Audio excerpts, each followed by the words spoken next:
Salut les gars, petit message avant que la vidéo commence, pensez à aimer la vidéo si vous avez apprécié le contenu, et surtout abonnez-vous et activez la cloche pour pas manquer les prochaines sorties. Les gars, on va passer au second casting les gars, on va être un peu plus sur la mode. J'ai essayé, on va voir ce que ça donne, c'est pour ça que j'ai voulu faire un peu plus de variantes les gars. Moi perso, en tout cas c'est des sujets qui m'intéressent. Les gars, on va faire rentrer le premier invité, Christelle Cochet. S'il te plaît, Christelle, mets-moi une grosse praline dans le... non, doucement, putain, pas mal. Yes. Comment tu vas? Merci beaucoup d'être là. Et merci beaucoup d'être là. Cool, hein. Merci à toi. D'ailleurs, moi, je vais me mettre ici. Tiens, Belle. bouge pas, je vais me mettre là. Ok, je change de place. Okay. Ouais, bouge pas. Merci d'être là, Christelle. Ouais, merci à toi pour l'invitation. Non, mais en plus, c'est trop sympa de retrouver un super pote, Stéphane, qui est là ce soir aussi. Ouais, bah oui, c'est la famille. Ouais, cool, hein. T'as déjà fait ces formats-là? Non, jamais. Non, jamais. Première fois. Et tu verras, et je suis ravie que ce soit avec une bonne crew, quoi. Ouais, et puis tout à l'heure, tu vas te présenter au chat. On a le deuxième invité. Deuxième invité, on fait rentrer qui l'équipe? Stéphane. Mais Stéphane, c'est un ami. Stéphane Ashpool. Je voulais mettre un, mais il n'y a pas. Si. Appuie. Ah, voilà, c'est ça. J'ai capté. Ça, monsieur? Ça va, mon G? Ça va? Putain, encore félicitations. Merci beaucoup. Ça va, ma belle? Ça va, et toi? Yes. Vous connaissez bien. Oh. Ouais, plutôt bien. Ouais, ça fait des années. Ouais. Ça fait des années. Ouais. Vous avez bossé ensemble déjà? On a voyagé, et indirectement bossé ensemble, ouais. Et beaucoup, en fait, on bosse un peu indirectement même ensemble. Ouais, en ce moment, tu vois, c'est drôle. Mais vous allez en parler justement, ouais, c'est très bien. Et on a le troisième invité, Cameron. Espèce de gros beau gosse. Lâchez des gars.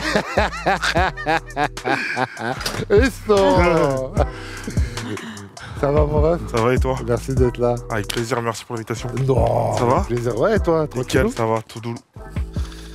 Ça va l'équipe?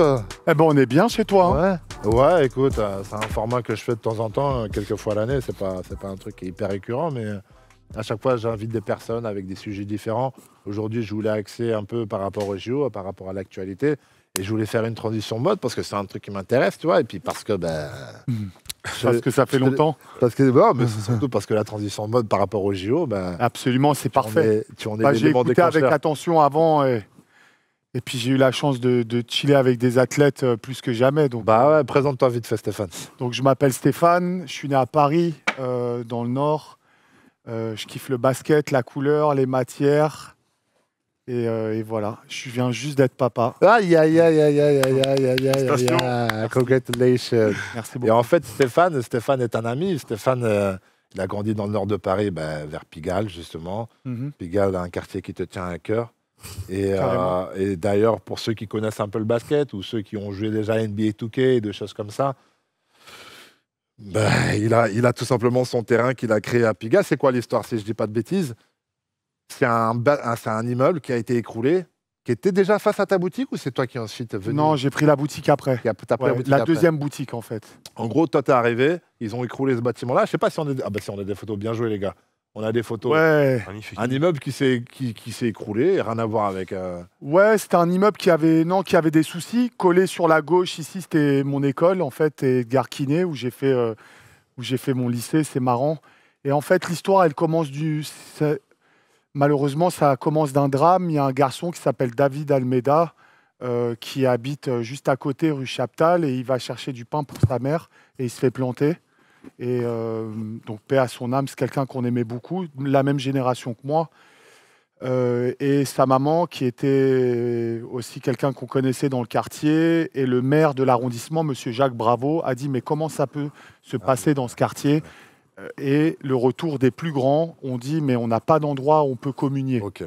Il n'y a pas d'endroit dans le 9e, ici, on doit aller loin dans les périphéries, se rencontrer. » Et donc, il a dit « Écoutez, il y a ce parking, là, c'est un immeuble qui est tombé, vous pouvez l'utiliser entre-temps. » Donc, il a mis un panier, des buts de foot, et puis ça s'est transformé. Il y a LeBron James qui l'a inauguré, et c'est devenu un truc...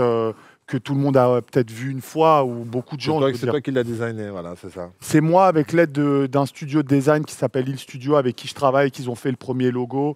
Et c'est des gars qui ont l'habitude de faire des trucs très architecturaux tout, tu vois. D'où les couleurs. Moi, j'adore les couleurs depuis toujours. En fait, dès qu'il y a de la couleur, ça Je sais pas. Et cet environnement-là qui est à Pigalle, où, avait besoin de couleur. ouais, il y a besoin de couleur. Plus il fait noir, plus il y avait un esprit qui venait s'installer, même si j'adore le noir. Ma mère, elle s'habillait tout le temps en noir, mais dès qu'il y avait les couleurs, les parents, ils étaient plus à l'aise de laisser leurs petits. Et peu à peu, c'est comme ça, et ça a créé en fait une communauté, un groupe d'amis. Et une ambiance. Ouais, que j'ai coaché. Parce que je coach le basket, je kiffe le basket, comme tu sais. Ouais, tu fais. Je te bats souvent au basket d'ailleurs. Ouais. J'ai des vidéos à l'appui, vous inquiétez pas, je vous montrerai ça. Et voilà, beaucoup d'initiatives pour les jeunes, quoi. Il y a vraiment un côté artistique, mais il y a un côté aussi sur les fondamentaux, pardon, et sur l'éducation. Et ça, je kiffe ce côté-là. Merci beaucoup. Et aujourd'hui, c'est quoi les projets aujourd'hui, justement, par rapport à la transition? C'est qu'aujourd'hui, le coq sportif, aujourd'hui les JO. Ouais, c'est ça. C'est toi qui étais à charge d'habiller les Français, une partie des Français. Moi, ça faisait des années que je travaillais avec Nike indirectement pour des collabs. Puis j'ai eu un coup de fil. Attends, c'est vrai qu'on n'a pas parlé de ta marque Pigalle, frère. C'est pas grave, ça. Pigalle, c'est un quartier avant tout. Puis un jour, j'ai ouvert une boutique et ça s'est transformé en marque, mais presque à mes dépens. C'était pas vraiment.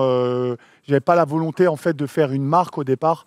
Je voulais faire une boutique, un endroit où on pouvait traîner autour, qui générait des fêtes, et effectivement, avec des vêtements que j'allais prendre au Japon, par-ci, par-là. Et j'ai commencé à faire mes vêtements, ça a pris jusqu'au jour où ASAP Rocky, Rihanna ont mis, et puis ça m'a perdu. C'est devenu autre chose, en fait. En bien, parfois en relou. Parce que tu sais comment c'est quand tu fais un hit. Quand tu fais un hit, les gens, ils peuvent se rappeler que d'un hit. Que toi, tu te donnes beaucoup du mal à faire plein d'autres choses et tout. Enfin, bref. Donc aujourd'hui, les JO, et je suis super fier que mon boug, franchement, c'est un step-up de fou, quoi. Ouais, c'est trop cool. Et puis, il y a vraiment toutes les tenues qui vont sortir, les premières images que j'ai trouvées un peu maladroites qui sont sorties, qui est là. On va voir toute la suite du travail entre maintenant et je dirais le mois de mai, avril. Donc j'ai hâte que tout le monde voit le taf. C'est 2 ans de beaucoup de temps d'investissement. Et on s'est croisés pas mal de fois parce que les usines sont justement au Maroc et on s'est croisés pas mal de fois. Exactement. Il y a des usines qui sont dans la région de Marrakech et beaucoup en France, à Romilly-sur-Seine, et un peu de matière en Espagne et au Portugal. Vous savez tout. Voilà, on sait tout sur tout. On passe à Christelle. Christelle, s'il te plaît, est-ce que tu peux te présenter? Vous allez kiffer à un moment donné le chat de quoi elle va parler. D'une de ces collabs qu'elle a pu faire dans sa vie qui va vachement... C'est ça. Non, moi, je suis Christelle Cochet, j'ai ma marque Cochet. Et en même temps, je suis aussi la directrice artistique d'une maison d'art, la Maison Le Marié, qui fait partie de Chanel. Donc, je navigue entre la mode, ma passion pour la mode. Cochet, c'est une combinaison entre mon amour pour la mode, pour la couture, mais avec quelque chose un petit peu de plus spontané, plus urbain, un peu, qui mélange le sportwear, une attitude un peu streetwear, et qui a aussi beaucoup de valeurs qui rejoignent aussi les valeurs de Stéphane, et je pense que c'est aussi là-dessus qu'on s'est aussi rencontrés, ces valeurs de partage, d'universalité, etc. Et oui, et le sport a toujours fait partie de ma vie parce que moi-même j'ai fait du handball depuis l'âge de 8 ans. Ah, ça, je ne savais pas ça. Ouais, je fais du handball, mais dans ma famille c'était plutôt des footeux parce que mon père a grandi avec Arsène Wenger. Donc en fait, le foot, c'était quelque chose d'énorme. Quand j'étais petite, on allait à Monaco quand il était entraîneur. Après, il était en Angleterre et je le suis toujours. Et quand j'ai eu ma marque, du coup, j'ai eu cette initiative un peu folle de contacter le Paris Saint-Germain et de faire cette collaboration qui m'a aussi fait connaître grâce à Cochet cette collaboration avec le Paris Saint-Germain, assez mythique aussi.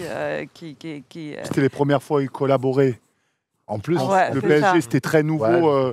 Qu'un créateur et qu'une créatrice de femme sport, aussi. En fait, moi, l'idée, c'était vraiment d'élever, de travailler sur parce que c'était le football, le sport le plus populaire, le plus masculin, de travailler toutes ces valeurs, et déconstruire, travailler pas juste avec des histoires de logos, mais de déconstruire le t-shirt, le travailler avec des dentelles françaises, travailler vraiment sur la coupe, le rebroder avec des cristaux Swarovski, d'amener cette valeur vraiment couture culture, élever le football, mais aussi le rendre populaire et faire vraiment rejoindre les extrêmes. Moi, ce qui m'anime souvent, c'est faire des clashs, faire rencontrer et en fait faire ce défilé. En plus, il avait la particularité qu'il était présenté dans une église qui avait été la première église à célébrer les mariages gays, qui a fait des super fêtes dans cette église. Donc, plein de belles valeurs qui se rejoignaient.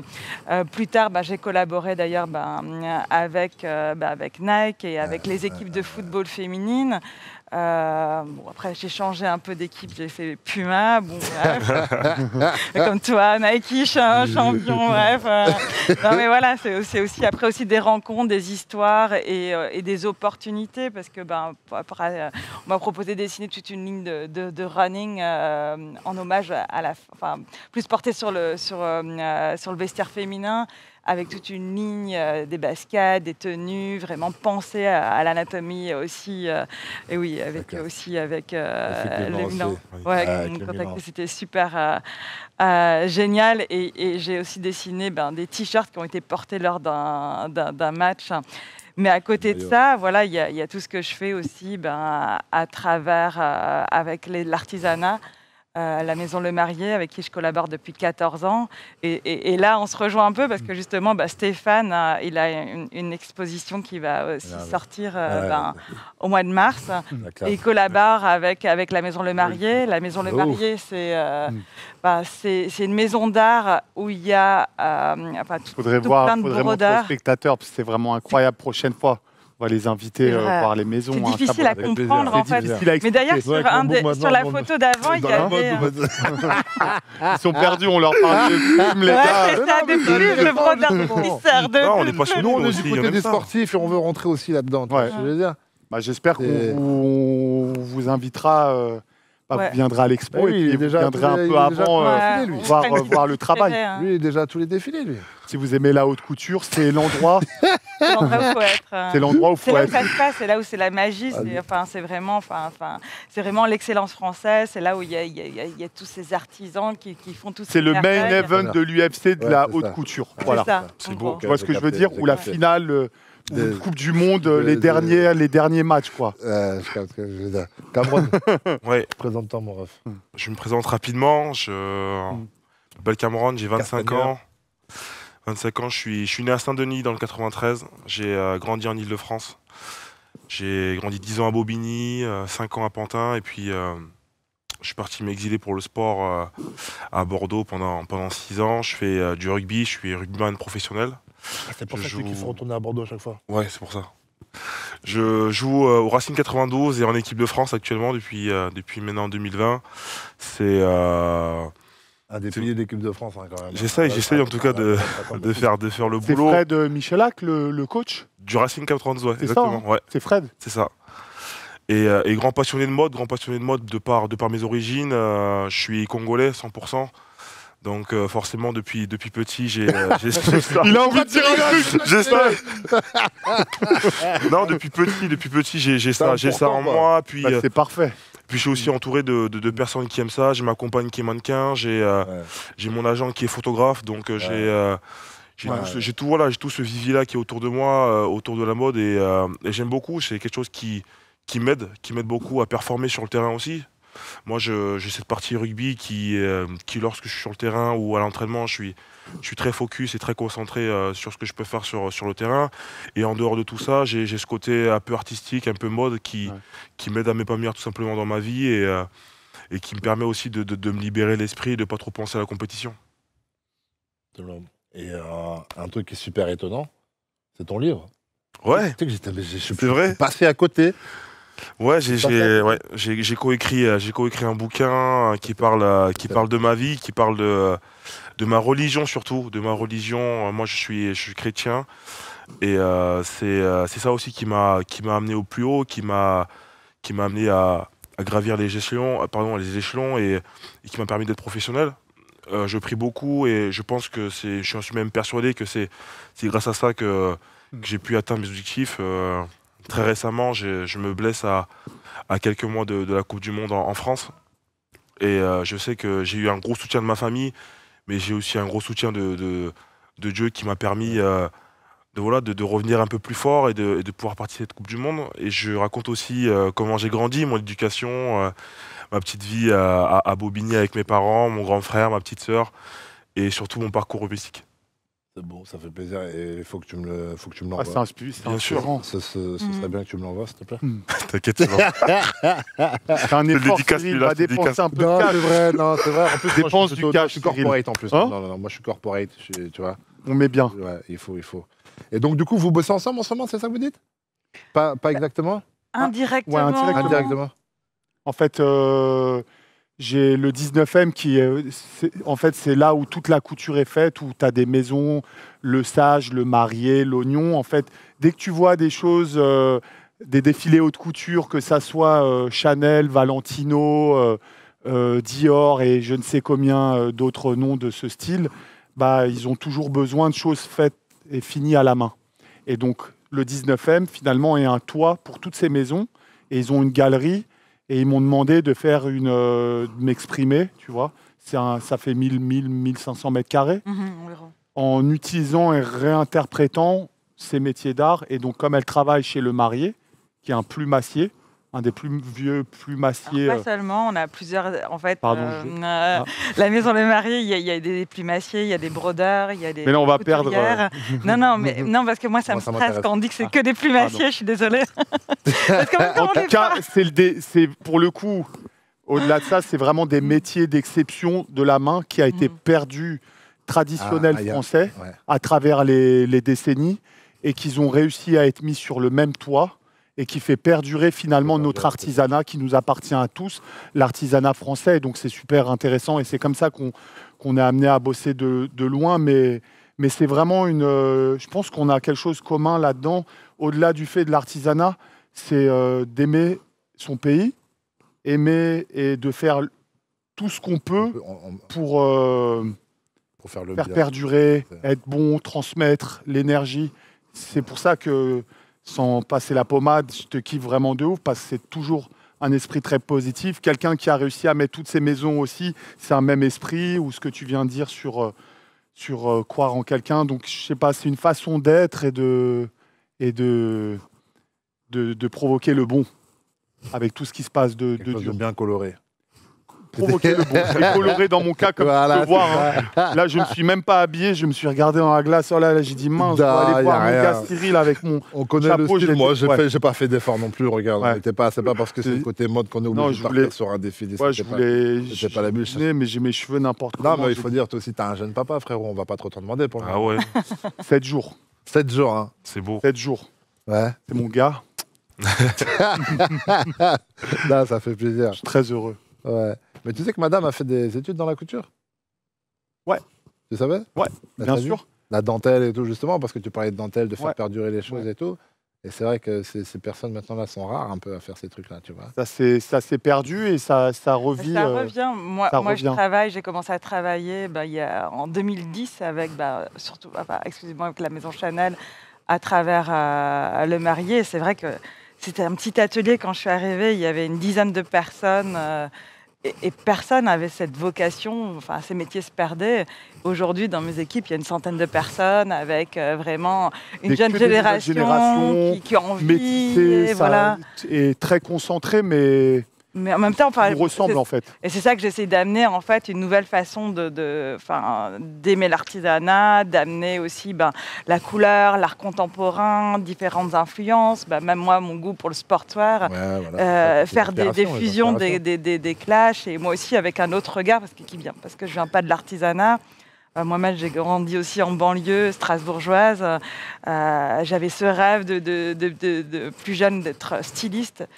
Ça a toujours été ton truc. Ouais, moi, c'était mon truc. Je sais pas, très jeune, je voyais les défilés de mode sur M6 et je voyais tous ces défilés. Je me disais, mais c'est ça que je veux faire, c'est ça que je veux faire.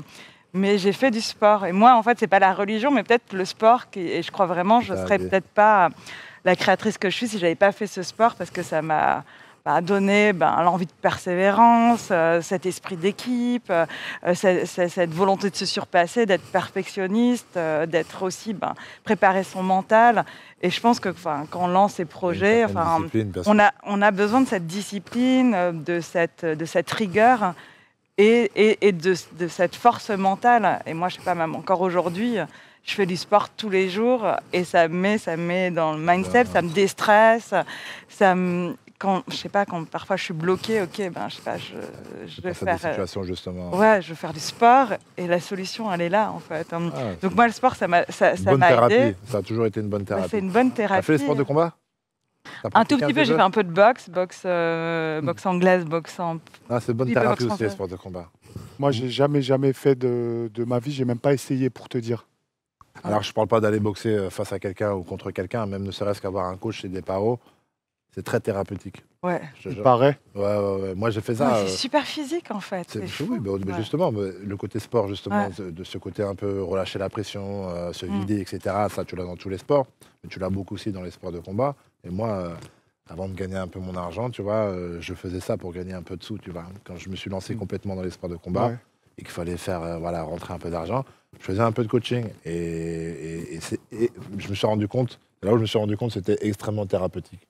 Des mecs, des chefs d'entreprise, des choses comme ça que j'arrivais à faire pleurer, genre en mode dégager des trucs. Ouais, je te jure. Il y a des mecs, vraiment, quand ils rentraient dedans, qui prenaient ça à cœur. C'est pour ça que je te dis, essaye. Ah non, c'est. Ah, sport de combat, ouais, non. Mais je suis chaud. Avec toi, why not, un jour. Avec plaisir. Toi, t'es chaud de créer ta marque? Avant ça, tu vois, je sais que c'est toi qui poses les questions, mais j'ai 2 personnes face à moi qui sont là-dedans. Moi, j'aimerais savoir comment on fait pour s'imposer, en fait, dans ce monde qui est quand même cruel. Ouais. Donc, comment on fait pour s'imposer? Au même titre que le sport. Je vais pas essayer d'inventer des... Dans mon cas, déjà, il y a la discipline, je trouve. Donc, c'est quelque chose que tu as la preuve pour arriver à ce... Tu as toujours voulu faire ça, toi? Parce que là, tu vois ce que je veux dire? Depuis tout Moi, c'est un cheminement qui s'est fait à travers des parents artistes, des gens particulièrement excentriques autour d'eux, et une vie dans le nord de Paris plus brute et une combinaison. Non, je ne sais pas si j'ai toujours voulu faire ça, mais plutôt pour te répondre à ta question de façon assez concise. Je dirais qu'en fait, il faut s'inspirer de ce qu'on vit au maximum et pas forcément d'autres marques trop. Il faut que tu arrives à créer. En fait, ça peut percer. C'est dur. Ça peut aller quelque part quand c'est... Oui et non. Quand ça vient de toi. Ouais. Et donc, il faut être prudent. Je ne sais pas comment c'est pour toi, Christelle, mais moi, je fais très attention.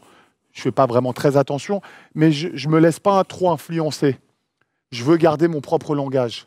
Donc, si tu as l'occasion de t'y mettre, c'est en créant ton propre langage. Si je serais toi dans des temps morts, sans trop t'aider de références ou des références qui sont d'ailleurs. Le chat, faut prendre ces conseils-là, c'est beau ça. Non, mais c'est vrai, d'avoir quelque chose d'authentique. De créer, je pense qu'il faut que ce soit unique et personnel et avoir sa propre voix.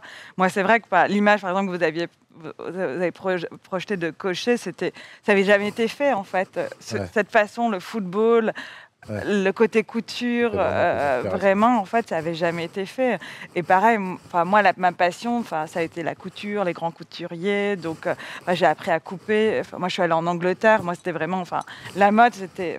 et c'est toujours ma passion. Du coup, j'ai une grande connaissance d'histoire de la mode, de l'histoire de l'art. Je suis partie en Angleterre. Pourquoi? Parce que à l'époque, c'était Galliano, McQueen, tous les couturiers. C'était un hub dans l'art, dans la musique, dans tout, il y a vraiment un bouillonnement de créativité.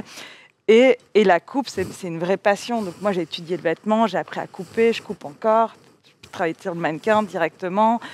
Et les grands couturiers, Cristobal Balenciaga, Madame Vionnet, c'était vraiment pour moi des sources d'inspiration.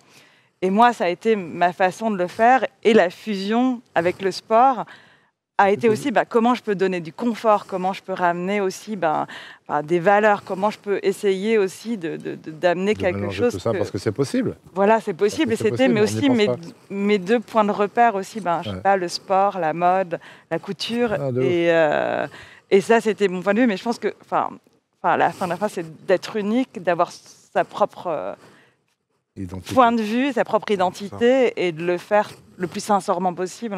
Ouais. Après, je veux juste donner un conseil, par exemple. Comment il est? Ouais, un mini conseil. Mais pourquoi pas? Pourquoi pas? J'ai pas entendu ce qu'il a dit. Que des bêtises. Ouais, un truc bien congolais. Faire un truc bien congolais. Ouais. Ah bien. Non, mais moi j'ai mes petites idées, mais après le problème c'est que tu peux avoir ton propre univers, mais quand tu regardes autour de toi et quand tu regardes ce qui est bien fait par les grandes maisons, tu es forcément inspiré par autre chose. Ouais. C'est ça qui est le plus dur. C'est-à-dire que quand moi je peux porter de la haute couture, porter des grandes maisons, parce que j'aime les pièces, j'aime les produits. Et si demain je me mets à réfléchir sur une pièce en particulier, je vais forcément m'inspirer de ce que je porte ou de ce que j'aime. Tu peux? Non, tu peux. C'est ça aussi. Ouais, il faut. Il n'y a pas de règle en fait. Et puis peu à peu, ça peut se transformer. De toute façon, c'est ça. Ça évolue. Ça évolue. Il y a de la place. Il faut être curieux. Et si je devais donner un conseil à quelqu'un qui démarre, d'essayer de pas trop en faire et d'utiliser, de performer avec les outils déjà que tu as au début. Une matière, deux matières, des choses simples, quelques pièces. Et commencer à travailler et se faire la main dessus pour peu à peu ouvrir. Ouais. Et en faisant peu et concis, en fait, on apprend quand on travaille dans un cadre, enfin, je trouve. Ouais, t'as bien raison. Je sais pas si c'est le meilleur des conseils, mais... Bah si, au moins c'est pragmatique, pour le coup. Autant au moins t'es sûr de ne pas te perdre. C'est des choses qui te reflètent, dans lesquelles tu te... Oh, et puis après, moi, je pense aussi, c'est aussi d'avoir on ne peut pas être expert partout, enfin tu travailles en équipe, tu vois, clairement, on travaille, tu vois, on a tous des équipes. Bien sûr. Donc moi, j'ai peut-être pas forcément besoin d'avoir toute cette partie technique sur la mode, mais j'ai besoin des gens qui mettent sur la production, sur la finance, en vrai, de vrai, c'est large, j'allais dire, c'est abstrait. Je sais pas, il y a des photographes. Je veux dire, c'est un peu comme un peintre, une peinture, etc. Il y en a qui vont juger que c'est bien, d'autres moins bien. C'est ça, tu vois ce que je veux dire? Ouais, c'est super large, donc il faut avoir son libre arbitre et faire ce qu'on aime. Déjà, ça, c'est une bonne chose. Ouais. Ce qui est étonnant aussi, ce que les gens forcément ne réalisent pas s'ils ne sont pas dans ce métier, c'est le nombre de mains qui passent ou le nombre d'actions qu'il y a, mais juste pour faire ton t-shirt. Il y a et de fournitures, et de gens à traiter, et de rythmes à garder, etc. En fait, c'est comme un plan de match. C'est un plan de match, mais tu vas délivrer à la fin un t-shirt, une veste ou quelque chose d'encore 10 fois plus compliqué.